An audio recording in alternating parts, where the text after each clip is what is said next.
As with every meeting, we're ready here for some prepared speeches. They've had a few weeks to get ready, so of course I'm sure everyone started last night. But we'll see how well it works out. Continuing our Pathways journey, Sujanya is here to present her second speech in the level 2 of the Dynamic Leadership Path. In this speech, Sujanya will be exploring different communication styles, passion and perseverance. Please welcome Sujanya Aflakuri.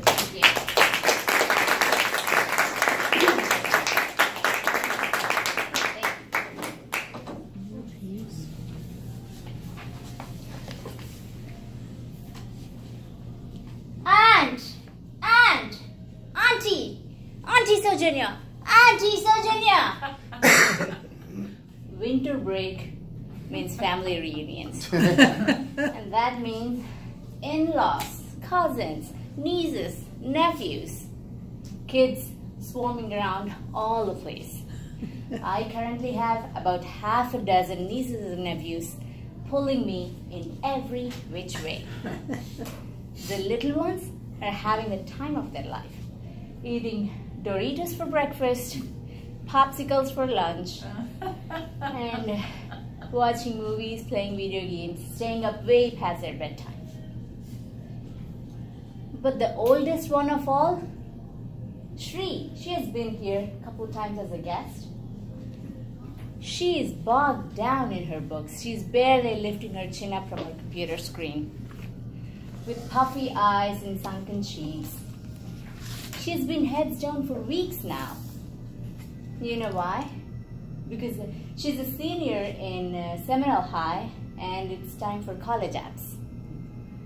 She is determined and focused despite of all these distractions.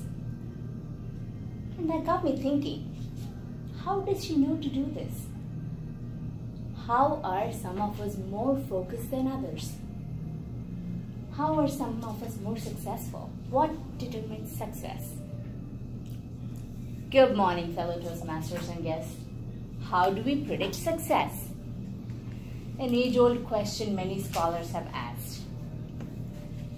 Angela Lee Duckworth is a renowned psychologist from Harvard University, has asked the same question. She just didn't even ask. She did a detailed, exhaustive research. She went to West Point Military Academy and tried to predict which of their cadets is going to finish the training versus which of them are going to drop out. She went to national spelling bee contests.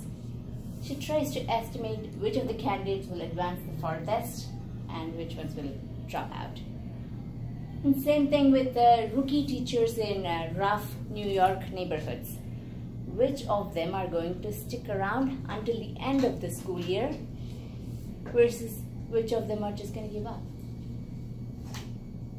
And she even partnered with private marketing firms to see which of their salesmen are going to earn the most commissions and keep their jobs the longest. In all these very different and very challenging situations, one key characteristic emerged.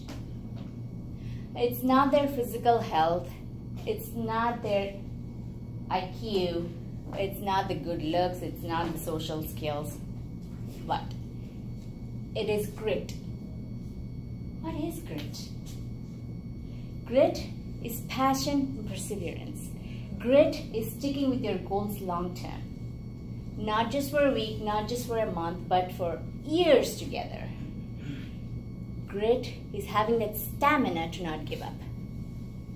So if grit is so important, how do we measure it? I know for IQ, for your intelligence, there are a lot of IQ tests, there are gifted program tests, you know how talented, how smart you are. But how do we measure passion and perseverance? And most importantly, how do we build it? There isn't an effective way to measure grit except for waiting years along to see if you're going to be successful or not. But to build grit, Angela suggests something called growth mindset. Growth mindset is the belief that your brain is capable of growing and changing every time. It is a belief that failure is not a destination, it's a journey.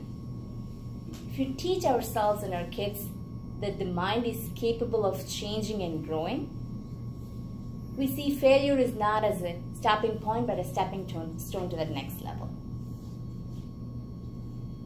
And doing a task over and over again, even if you hit the failure point, is what makes you successful in the long term. And with new year and new resolutions upon us, this is the time to be grittier than ever before. Thank you.